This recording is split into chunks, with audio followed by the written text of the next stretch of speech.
What's up, everyone? Welcome to the DFS Minute. I'm your host, Michael Rathburn, aka Rath. You can find me on Twitter at Fantasy Rath, and just want to welcome everybody back into the DFS Minute. Been on a little bit of a hiatus, trying to gear up for football, but gonna do something a little bit different today. As we are on the MLB All-Star break. We don't have any contests, so what we're gonna do is kind of take an assessment of what to do moving forward over the next 30 to 60 days, how to approach baseball, DFS baseball, over the next 30 to 60 days. And the first topic that we're going to talk about is the top strategies for how to approach bankrolling, playing into the large tournaments, the large qualifiers, mainly the live events and also the big tournament over on Fantasy Feud. So we're talking about, how do I get in and play these things without going broke? So we're going to talk about some different ways. And the first thing that we're going to talk about today is how to bankroll these. And what we mean by that is, how do I enter these the right way without going broke? Because unfortunately, that has been the story that has been going around with a lot of these top pros, is that a lot of top pros have been chasing live event qualifiers and are going broke. And that's something that is disappointing to hear, but it's definitely a reality. So we want to make sure that we kind of cover some ways that you can possibly protect yourself.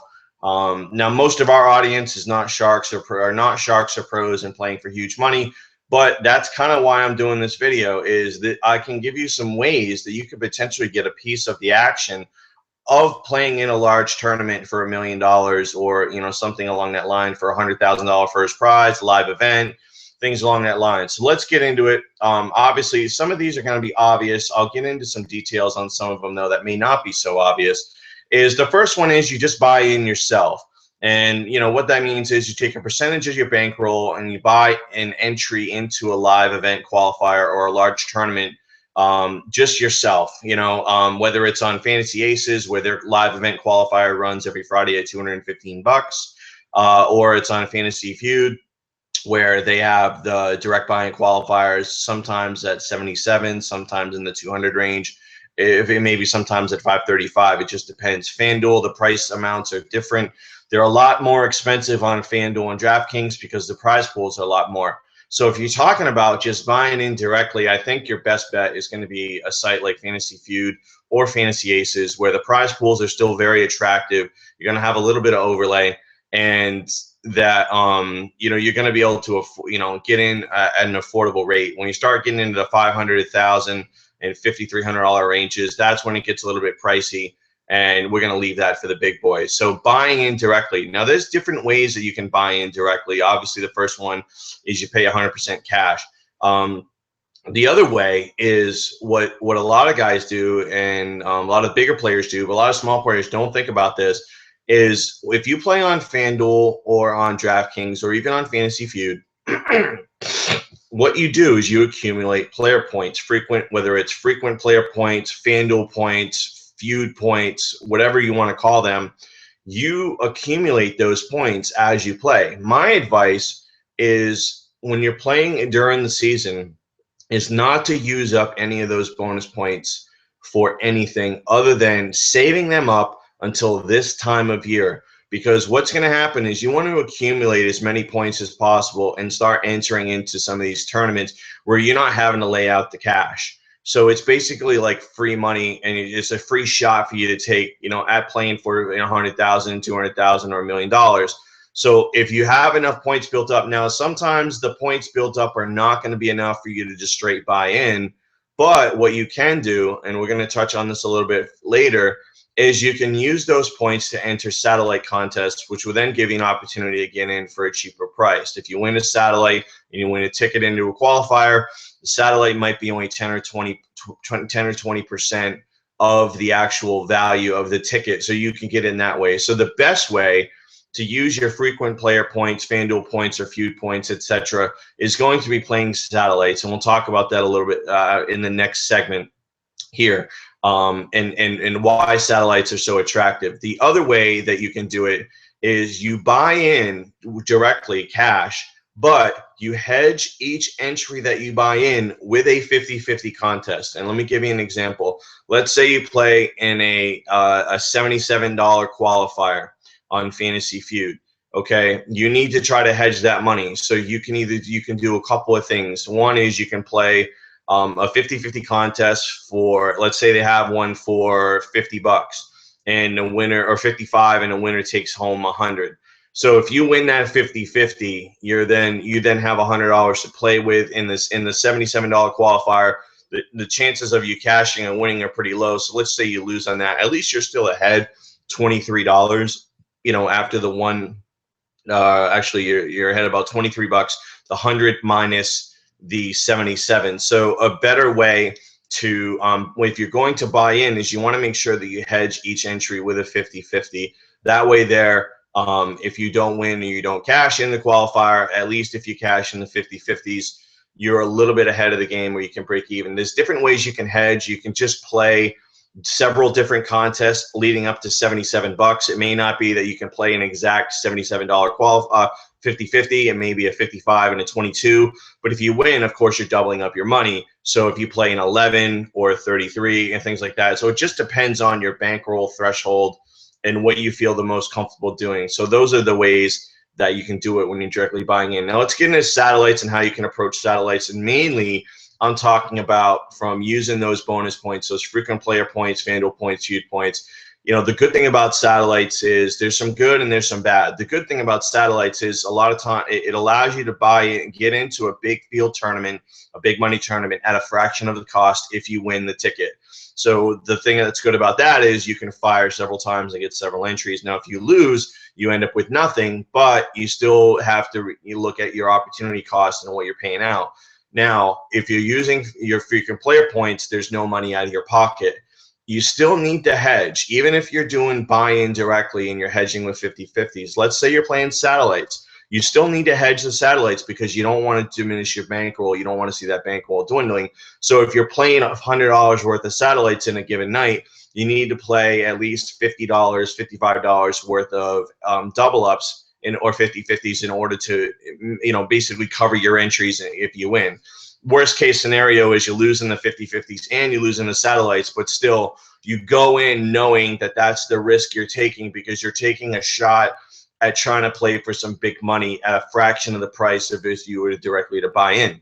There's some other ways that you can get some action on these big field tournaments that I'm going to talk about. But the main ways that you want to do it is control your own destiny with buy-ins and with satellites. And we can get into that a little bit further as we are going to expand this video series throughout the entire week. Here's some different ways that you can do that. You can, what we call a split, 50-50 split, is you and a buddy can do a 50-50 split. Let's say each one of you has $500 that you want to bankroll towards satellites in a given week, or bankroll to a live event qualifier or a big tournament like Feud.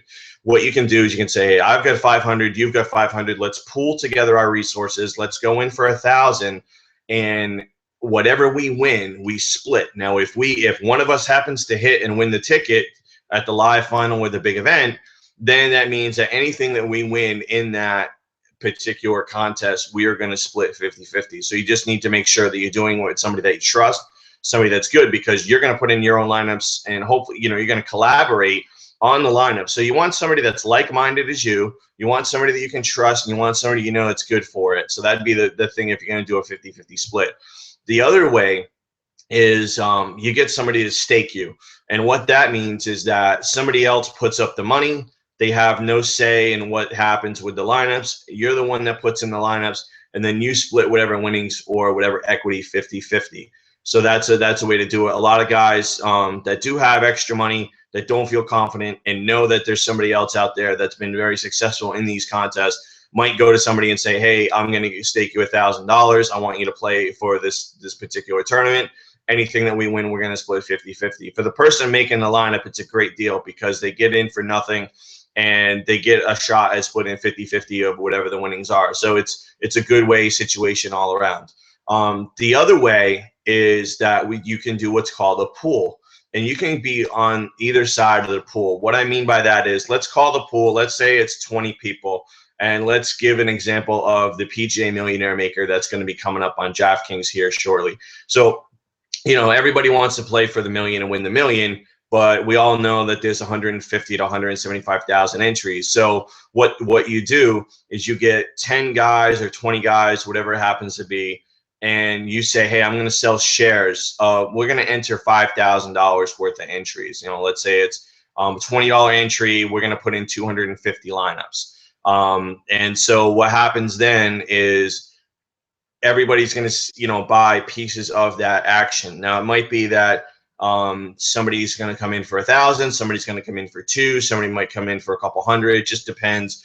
But ultimately, you don't want to spread it around too much. So you pool together about 10 guys, you pool together the money, and you have one person enter the lineups. But you collectively as a whole will go over the strategies beforehand. So maybe a couple nights before, the night before, you'll sit down, you'll get on a conference call, or you get in a chat room. You'll talk about the players that you like. Everybody will have a piece of the input of what happens with the lineups. You'll talk about what percentage of guys that you want to have equity in, what particular players, etc., the strategies that you're going to go for. And then one person will be responsible for entering all the contests. So that's a way to get, you get a smaller piece of the action, but you get a bigger pie. So that's a way that a lot of people are going to do it, especially that's really one of the number one reasons why these Millionaire Maker tournaments are filling, because you have a lot of people that are pulling together that know that they can't compete. They don't want one single entry, but they wouldn't mind having a percentage of a lot of entries. So that's something that's extremely popular. So the first way when you're talking about a pool is that you're one of the players in the pool. The second way that you can do it is you're on the opposite side where you're the one directing the pool. And for that, you might take a little bit piece more of the equity. So let's say, for example, the one directing the pool might have 30% or 40% of the entire pool. And so they're going to offer up 60 or 70% out in shares of 5 and 10%. So there's two different ways you can look at it. You can be the primary equity holder and have 30 or 40%, or even up to 50%. That's typically what guys do. Anywhere from 30 to 50 is what they want to own. So they have a lion's share of the action and the winnings. Or you can be on the other side and you can have a piece of 10, 20%, 30%, whatever is left of the remaining pool of the equity. So those are the different ways that you can play and look at large field tournaments. I feel it's important because we do have the Millionaire Making coming up. We do have all the sites, FanDuel, DraftKings, Fantasy Feud, Fantasy Aces, all running the either large event qualifiers or live final qualifiers right now. And really over the next 30 to 45 days is one of the slowest periods in daily fantasy. And so because there's only usually, now we do have PGA, but typically we're looking at, just baseball, and we also have PGA now. But this is where the action starts to slow down. A lot more people are focused on season-long football. They're securing their bankroll for daily and weekly fantasy football. And so a lot of people start dropping out. They go on vacation with their family. They just stop playing for the next month to 45 days until NFL. This is a time for you to strike. There's going to be overlay in a lot of these qualifiers and a lot of these events, whether it's satellites or whether it's direct buy-in for the qualifiers. You're going to get good value on your money. There's going to be a lot of promotions being run by these sites as well. So you're going to be able to take advantage of that as well, whether it's affiliate sites like RotoCurve, etc. Definitely be aware that the DFS sites are going to get a lot more aggressive with promotions to get your entries into these tournaments because they have to fill them. They've already basically booked the inventory and they have the seats to fill, so they've got to do whatever they can and hedge any particular losses that may be coming their way. So just be aware that over the next 30 to 45 days, you're going to see tremendous value in a live event or large field qualifier tournament over on any of these sites in daily fantasy sports. Stay tuned for the rest of the week as we're going to start breaking down the individual sites. We're going to give you details on the live event qualifiers or the big money qualifiers on every site, which ones to go for, how to approach them, and we're going to do that the rest of the week. Hope you guys have a great rest of the week. See us back here tomorrow where we start getting into the individual sites, talking about these live event qualifiers. Hopefully give you some insight on how to approach those. Thanks again, guys. And as we always say here at RotoCurve, stay classic DFS.